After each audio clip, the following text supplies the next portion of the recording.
A very good day, my dear postgraduate students. Welcome to SNIP Short Notes in Pathology. The topic on the screen, the pancreatic neuroendocrine or otherwise endocrine tumor, is apparently simple, but it has got too many entities enclosed within it. Let us try to unravel them. Think of the subheadings. The subheadings will take you to the answer. On the screen, I am finding numerous subheadings which you people should be representing in your answers. And here again, you find that there is a diagram from the American Cancer Society. So there is the liver, the gallbladder, the C-shaped duodenum, and the head of the pancreas snugly fitted into it. The pancreas itself is divided into the exocrine, wherein all the secretions are being deliberated into the ductules and the ducts, and the endocrine, wherein they are discharged directly into the blood. This is what we are going to talk about today. Coming to the definition, I shall concentrate on what is on my left first. There are two sets of tumors called as WT-NET and PD-NET. So, NET means neuroendocrine tumor and WD is well differentiated, PD is poorly differentiated. And these tumors express the neuroendocrine markers, particularly synaptophysin or chromogranin. Sometimes there can be an entity called as mixed neuroendocrine tumor, wherein there can be an epithelial as well as a neuroendocrine element in it. The tumors may be functional or non-functional.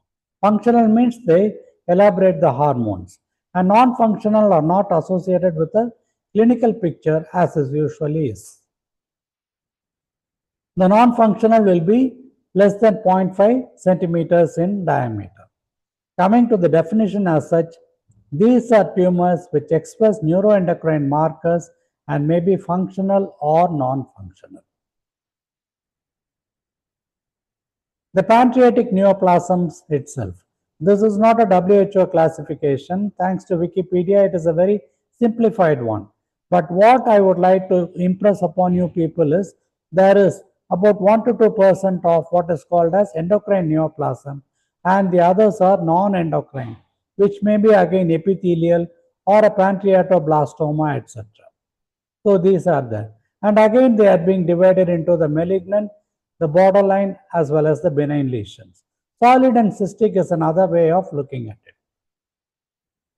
On the CT scan, I am able to see that there is a lesion over here that is almost pushing the gallbladder and it is obscuring the duodenum. And in this case, there is a point, thanks to nature, for this particular picture. Small things are not small at all. They are the most important things of all, and they add up, probably to form big things. Pancreatic neuroendocrine tumors. This one simple flow diagram I would like you people to follow. So, easy to reproduce. They can be divided into well differentiated PANETs or poorly differentiated PANETs and well or poorly differentiated PANETs. So, they are the different variations are there. So, they are by grading divided into 3 grades, and here they are divided into the small and the large cell, and here it is a mixture of the epithelial and the neuroendocrine tumors. This series of pictures I thought would be useful to you people, not only from the present topic, but from a question on carcinoid or the markers or the sites from where they are being produced, etc. So, here anywhere you will be having these as the markers. For example, this is chromogranin A, chromogranin B, etc. So, HCG. They are the various markers. Again, thymus. It can be a tumor of the foregut, and the marker that is specific is ACTH. Similarly, in the pancreas, you can have a series of markers. About this, we will be touching upon gastrin, insulin, proinsulin, glucagon, somatostatin, C-peptide, and neurotensin, etc. So these are the things which people should remember. Thymus, elsewhere, pancreas, and in the bronchus, you find that there can be the ACTH, 5-hydroxyindolestric acid, and so on. In the cardiac involvement, there can be the BNP that is present. Colon and rectum, again you have got the peptides and the somatostatin. And in the duodenum, you have got somatostatin again and gastrin. The tumors can be what is mentioned over here, gastrinoma or a foregut carcinoid, etc. Kindly go through these three diagrams, which will be extremely useful. The stomach again, these are the things. And in the ileum, the midgut carcinoid is given over here. In the bone, in the region of metastasis, you can be having the alkaline phosphatase. What are the essential features of it? It can be either the clinical or it can be the pattern itself. Well differentiated neuroendocrine tumor.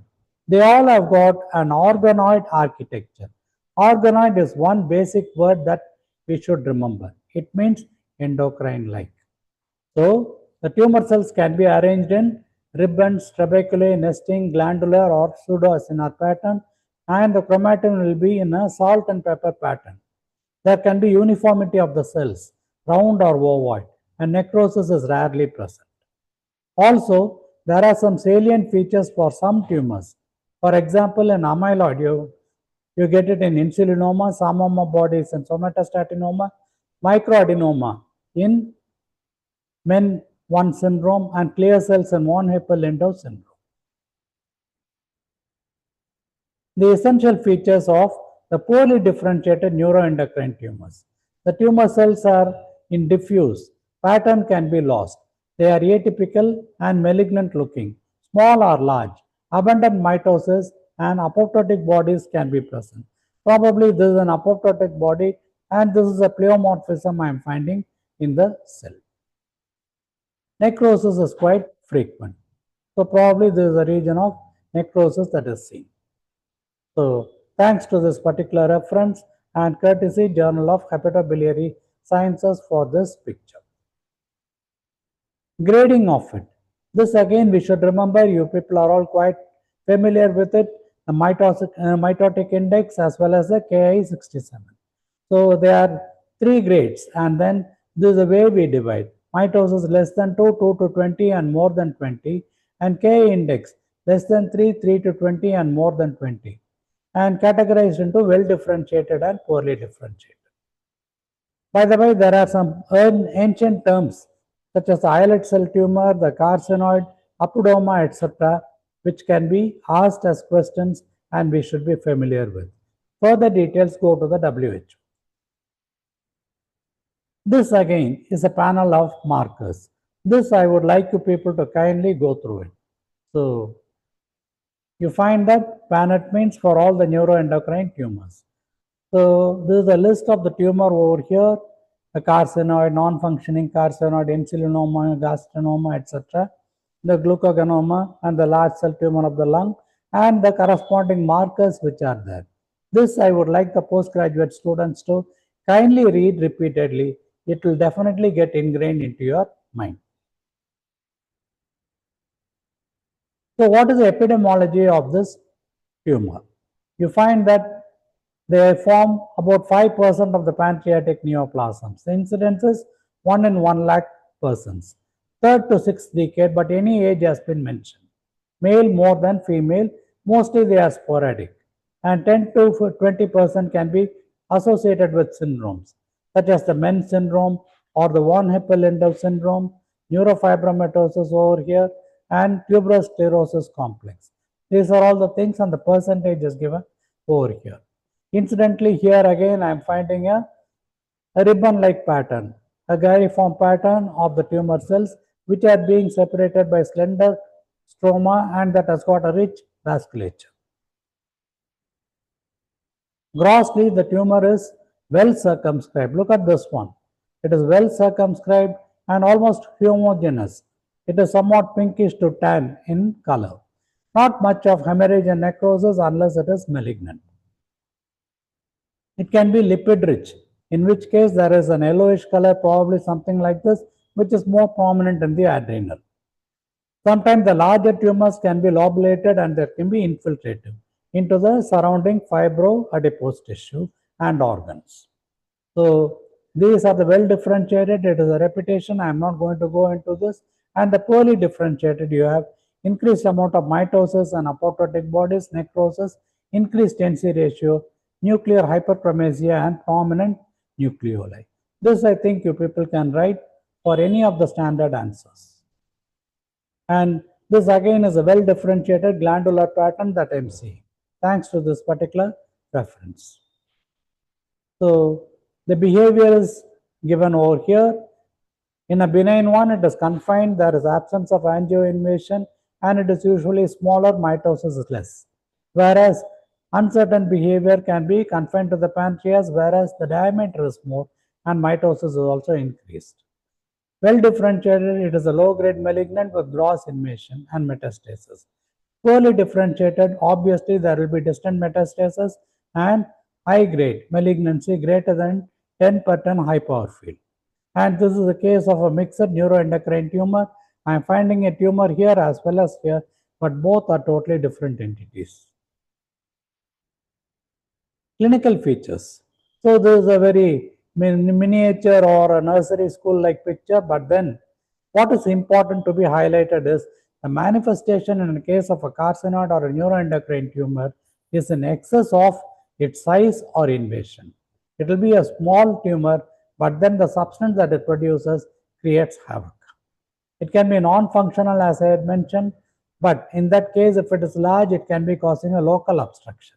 Whereas in the functional tumors, there are various tumors that have been mentioned. Insulinoma, for example, it can produce a Whipple's triad, hypoglycemia, low plasma glucose, and relief with glucose administration. Solitary and 5 to 10% of men. And generally it is indolent or slow. And more than 50% metastasis can be present. Gastrinoma. Again, look at this particular picture. I find that there is a repetitive pattern in a carcinoid tumor that is seen in this thanks to BMC cancer.